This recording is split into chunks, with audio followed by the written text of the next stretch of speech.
joke and look at your YouTube videos or whatever they are and I think, oh, I don't like that. Well, they won't come to you, that's fine. Do you want? Yeah, we're running. Okay, fine. Yeah? So you will attract those kinds of people. One of the important things about positioning as well, right, and putting your personality out there is, again, we ain't got long to do this, but a quirk of human nature is we tend to buy and do business with people we like and trust. We tend to like and trust people who are like we are. Well, what better way to attract people who are like you are than to have your personality out there?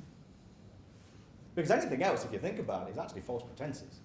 And I know, like in my business, and it's also true for you, it's true for everyone, I know in my business what I'm like. Okay? Now, if I wanted to, I could go to BNI, I could go to networking events, I could wear a suit, I could be really nicey, but at some point, that cover's going to slip. And they're going to come to an event like this, when I hold events here, and they're going to see me swearing and making my off-colour religious jokes and all the rest of it. And they might then think, oh, I don't like this, he didn't realise he was like that, I want my money back, well, which would be fine. But I'd much rather they knew, long before they came anywhere near me, what I was like, so they could dismiss me at a distance. Yeah? Yeah, absolutely. Can I ask you just to repeat your question again? Oh, I was just, the question was, in medicine traditionally, we're all quite stuffy and Yeah. we're trying to this facade of being very serious people for fear of making the patients, I suppose, worry that we're not serious. Yeah. You know, that we're ably and just laughing around. We're not really, we're just trying to have a human interaction with someone, make them feel at ease. The phrase used is to try and make people like you. And that's not what we're trying to do at all. What we're trying to do is to show that we're human and get our personality bit out there. Now, apart from Chris, you're all on my email list, right? Yeah? You get my daily emails, don't you? Now, am I any different to how I come across in those emails?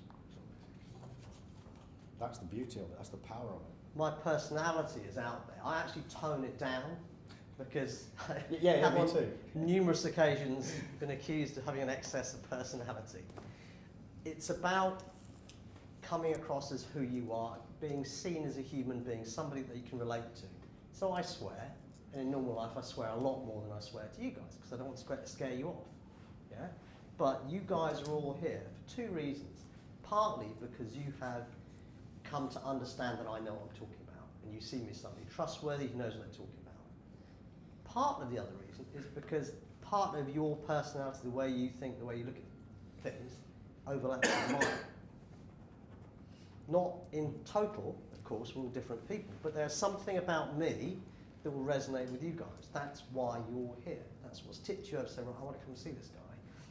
It's not just because I know what I'm talking about, it's something else. And that's what we're talking about. It's about getting your personality across. We haven't talked about personality in your copywriting or anything yet, but it's about coming across as a human being. We touched upon it in terms of answering the questions, the 10 questions people should ask or do ask about their hernias, their cataracts, whatever, and then answering those questions and answering the questions they should be asking. They should be asking that they don't.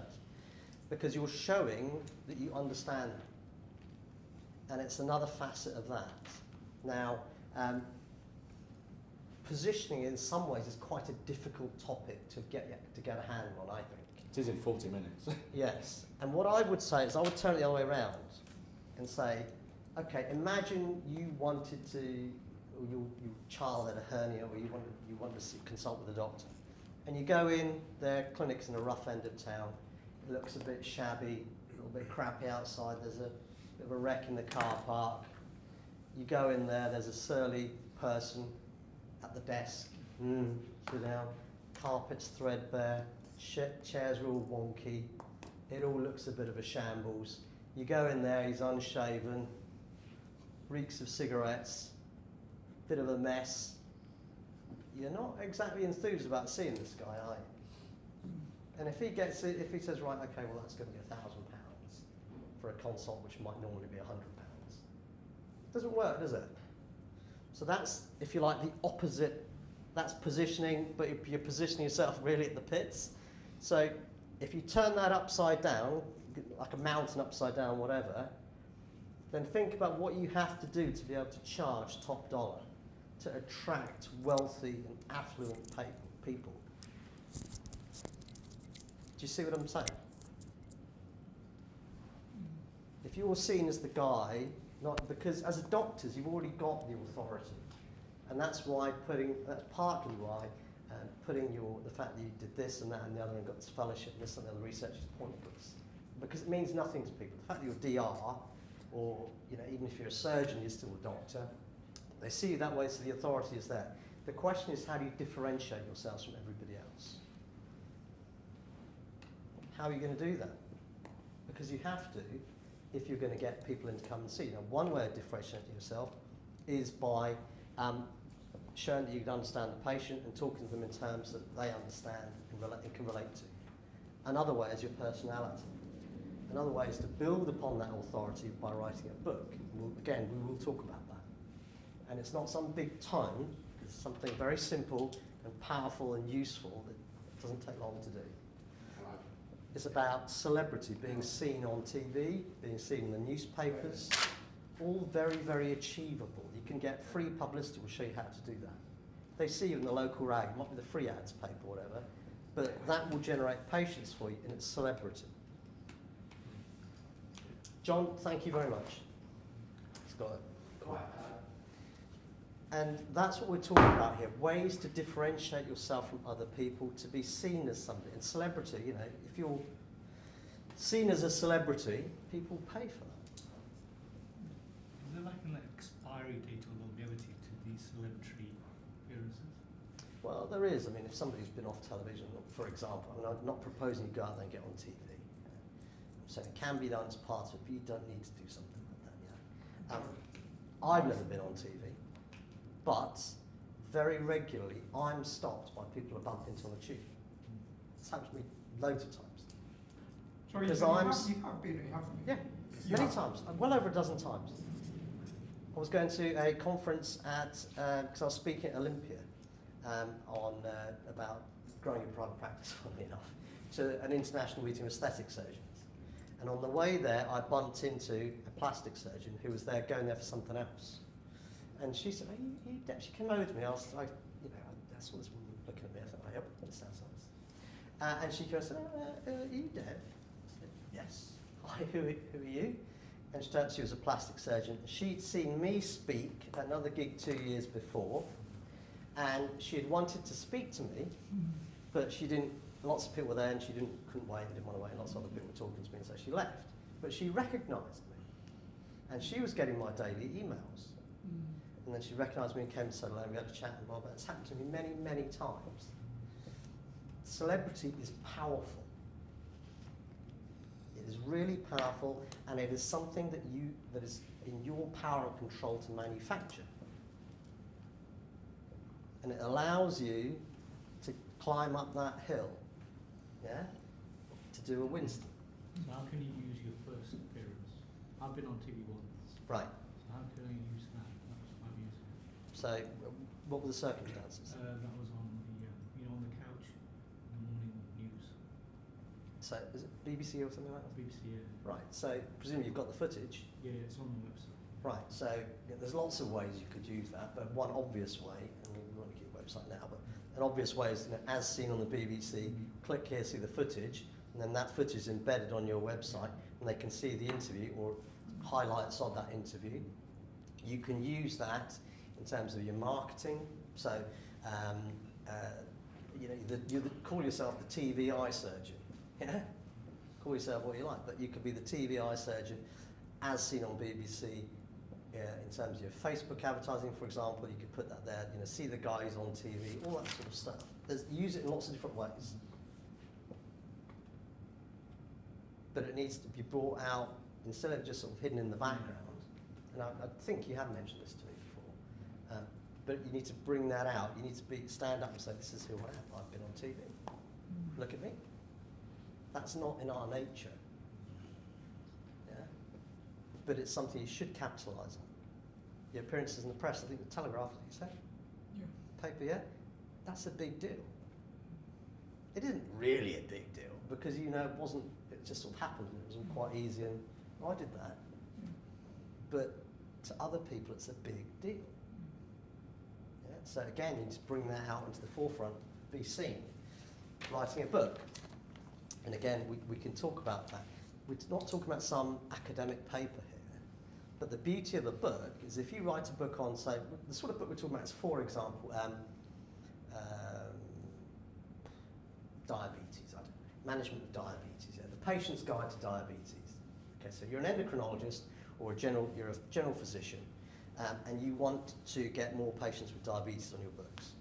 So you write a book, an e-book, and it could be just a small number of pages, 20 or 30 pages, very small amount of writing, just about basically a glorified patient information leaflet about diabetes.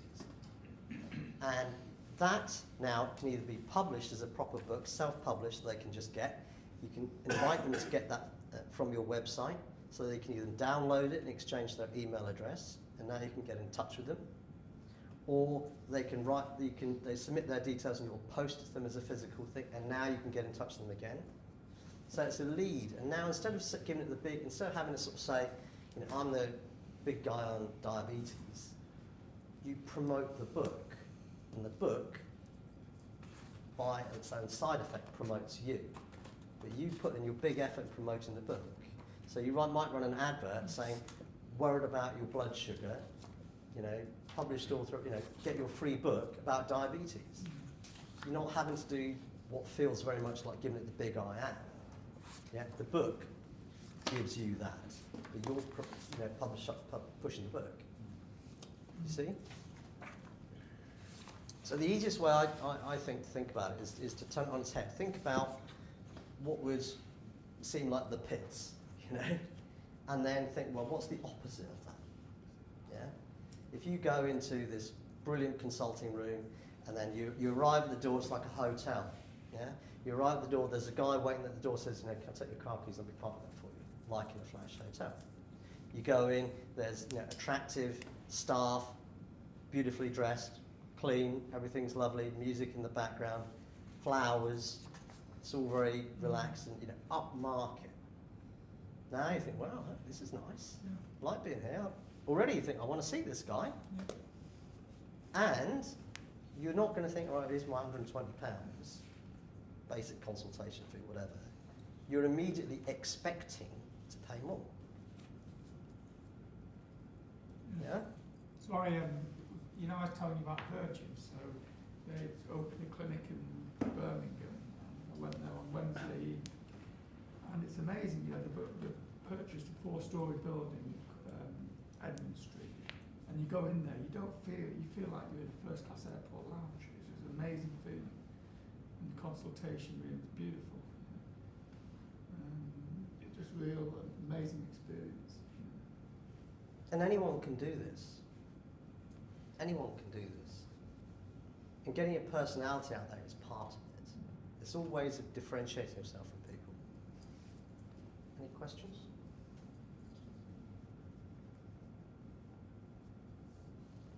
And John's point about being too accessible is there as well.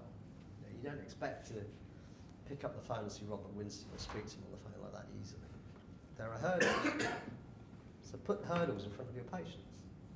Pre-qualify them. We're getting into really advanced stuff here, and we'll tackle some of this advanced stuff tomorrow. But Dad, he didn't start off like that, did he? He's only in a position now where he can do that. I mean, he couldn't do that 20 years ago, could he? If he said £5,000 for a consultation 20 years ago, he wouldn't get anyone, would he? He Why can not? do that at his position now.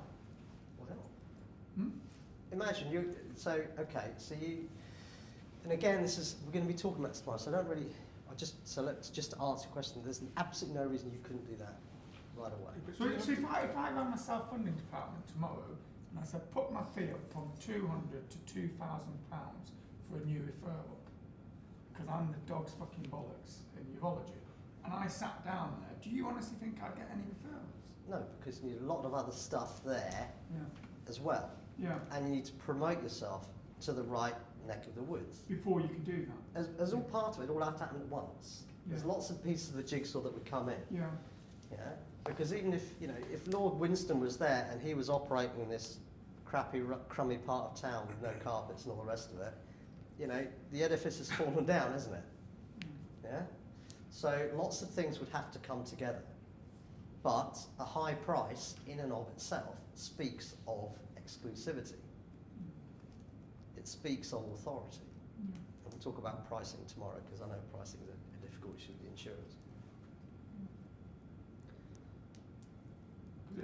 You've got to decide whether you want exclusivity of mass market. So you look at Marco Pierre White now. Every restaurant you go to, every travel lodge, Premier Inn's in Birmingham's got a Marco Pierre White restaurant with it. So obviously he's diluted the brand, but he's probably earning more money than Gordon Ramsay because he's got more volume. You know, so it depends. It depends, doesn't it? What you. These things do get complicated and they're nuanced. But the point is that what I want you to understand, particularly from now, is that there are possibilities here. This isn't going to be for everybody. But I mean, I think in Bournemouth, right, talking about a valet car parking guide, because if you've got 4 new patients or 5 new patients in your clinic, to have someone standing outside to park the car, it's going to be very, very difficult. I mean, I think But you're focusing on the detail. Yeah. That's a good idea. It doesn't work everywhere because of issues like that. On the other hand, you could have an Uber guy and say, for every new patient that comes, I'll send a taxi to pick you up, bring you to my practice, I'll see you at the time, etc., etc., and we'll get you out and we'll get a taxi to get you home. Mm. Anyone can do that. Yeah. So that's, Who wouldn't pay extra for that? I would take my money. I don't want to come drive there and park and faff around and soldier through the traffic. If I know a taxi's going to come here, thank you very much. But this is anyone can do 10 this. quid each way. Yeah. You put your price up by 50 quid, you've made an extra bit. Exactly. We'll be talking this about tomorrow, about building, because you can build up self-pay, in my opinion, is really exciting. And one of the many things people are getting wrong is instead of is the two-tier pricing. Two-tier pricing, I think, is arguable, but it's badly done at the minute. So instead of like £120 for a consult, that's charging 180 or whatever it might be. No, charge them a lot more, but make it really worth their while. And not only that, if you do that and you do that right, even the insured people will want it.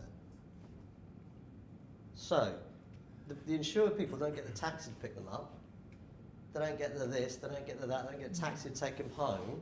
They don't get the nice nurse to come and visit them 2 days post-op to have a look at their wound, etc. All the other things that you could do, but the self-pay people do. And if you build up, this is the package, you can have your hip replacement with me, this is what you're going to get. The this, the that, the other, blah, blah, blah, and it'll cost you £5 grand. Presumably you could offer the insured people that as an extra. Are you charging extra for it?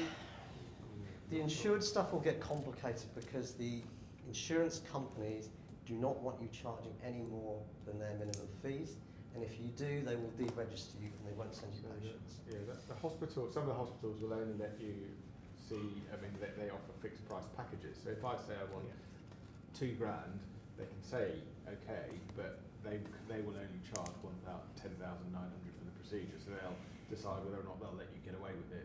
So if my colleague is only charging £1,500, the hospital absorbs the difference. It's very difficult for me to set a price and say I'm going to do a fixed price, but it's going to be 15 grand, but they're going to get a limousine to pick them up. They're going to get a nurse every day, and I'm going to come and see them at home every day. For the first 5 days after they leave. Exactly. I may be able to do that, but I'm not sure I can. The point is, you can build up something which is an utterly awesome package that somebody thinks, my God, I want that. And it's not difficult. The Uber's cheap. A lot of the things that they value are very cheap or free. For example, people see consultants as being, on a pedestal already. They're slightly overawed, they're all the rest of it. Now suddenly you're an accessible guy. I'm seeing you, you're one-on-one looking after me, and the people, fantastic, that's great, they love that. That doesn't cost you any money. Can I just pick up on Paul's point? Our local Spire hospital has decided, I just wondered how you, we may touch on this tomorrow, that if you, they have their self-funding fees for surgery, and if you increase your part of that fee,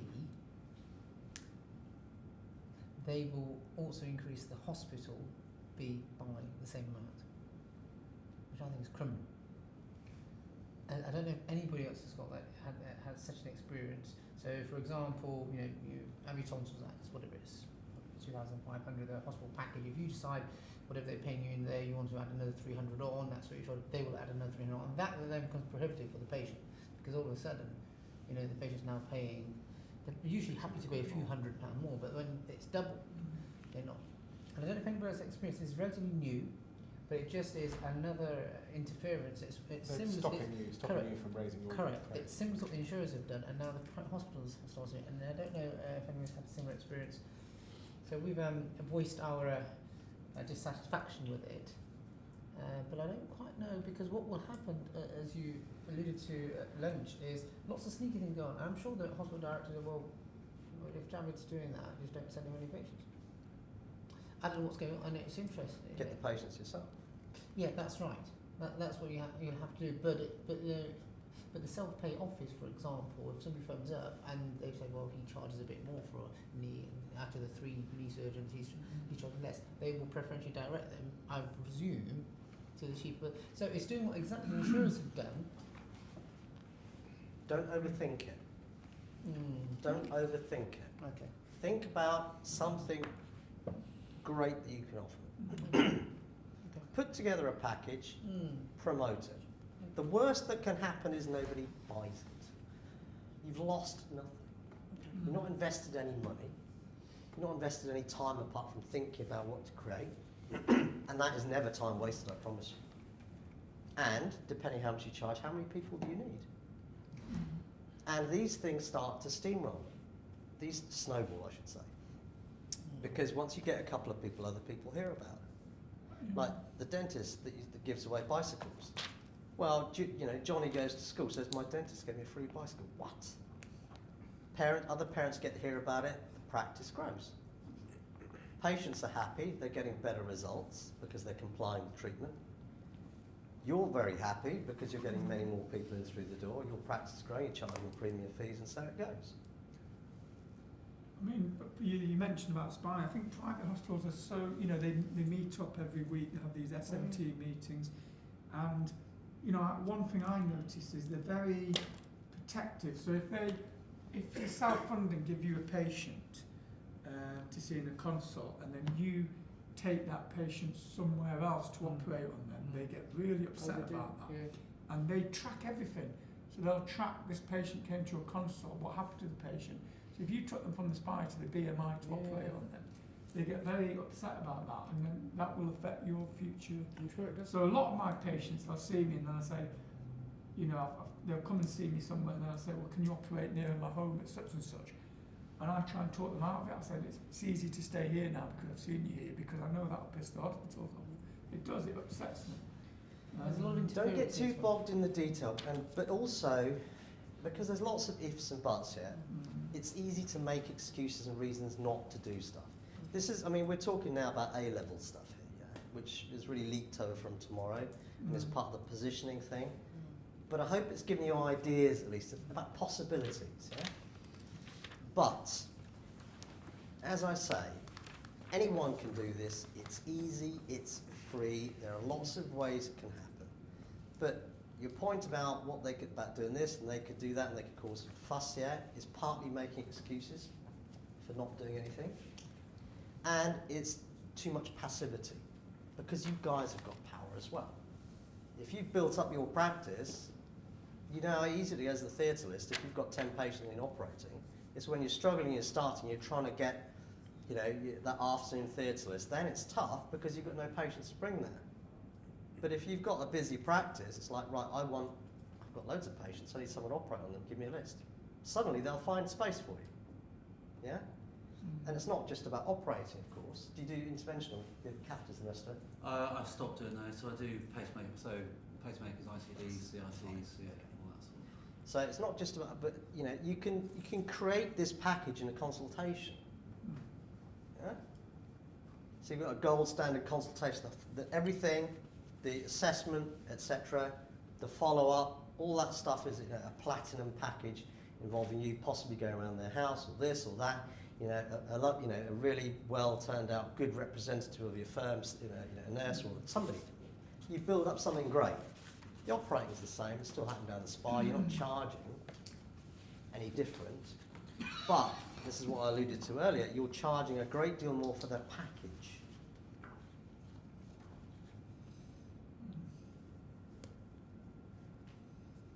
Does that make sense? It is scary, it is counterintuitive, it's something you've probably never heard of before. Can you advertise those packages separately? Yes. I mean, is that, I'm just thinking from my stuff, the obvious thing would be a nurse goes and checks on you 2 weeks down the line to see how the pills, and then you're not paying for it might be attractive so that you don't have to then come back, but someone will go around. I could easily pay my specialist nurses to go and do that. Yeah. And then it's Absolutely, and you But then promote you're it. losing out on follow-up consults. yeah, but then I would make money on that anyway, so I'd be taking a fee for supervising that. You know, you might not get the follow-up fee, but often these things don't necessarily need a follow-up, or you might be doing it after the follow-up. I don't know. The details can. It's not, but it's not all about clinical need. It's You're offering a it's something package of different. something nice that somebody wants. Yeah. Yeah, coming to a hotel, you need a bed and it's going to be clean and warm and dry and that's it. But we don't want that. We want somewhere nice, pleasant, yeah? Nice smiling faces, a greeting at the door. It's the other stuff that makes it worthwhile. That's why you go to a given hotel compared to another one. That you're both going to have clean and dry sheets and warm and all the rest of it. But one is really nice and you say, take my money, I want to go here. The other place is a quarter of the price. But no, I want to spend my money. And that's the package you're creating. And that's what you promote. It's like this Birmingham Centre in Wimpole Street, I was telling you, Kirby's place. If you go in there, marble floors, as soon as you go in, typical urology patient, middle-aged man, you go in there, there'll be 3 or 4 young girls, not being sexist, they'll be in the early 20s, they'll have skirts up to the low cut blouse. That's how they,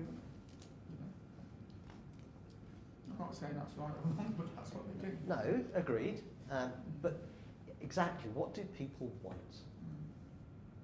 They want convenience. They want to be made to feel special, cared for. They want to feel they've got the top man on the case. And who's the top man? He's the guy on the telly.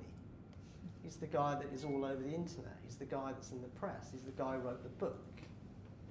Oh yeah, I'm seeing somebody about my hip. Yeah, he's the guy who wrote the book actually. Anyone can write a book. Anyway, something to think about. We've strayed into an advanced area of practice, but I hope at least it's stirred up some thinking. Is it? Well, it is, because it's amazing.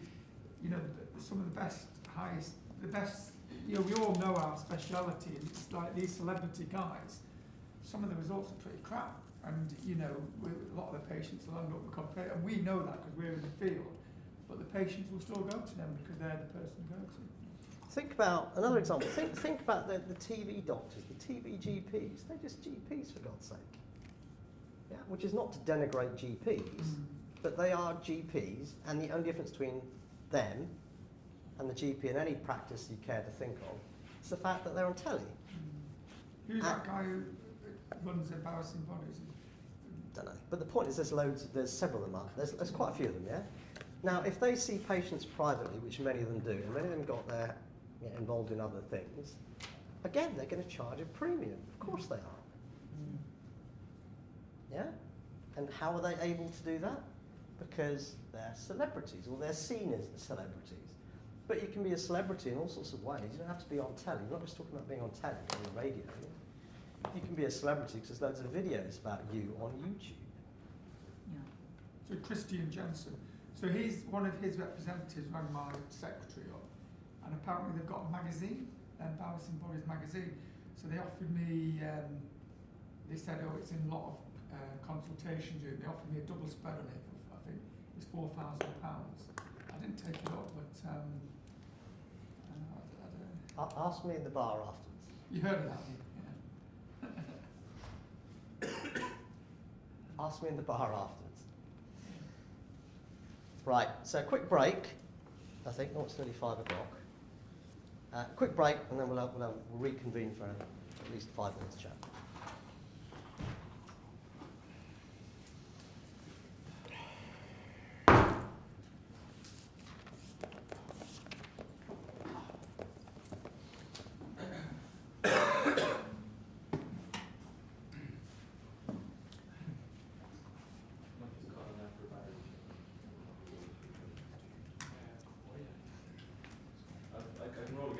Looks like there's a nice dew going on tonight, yeah?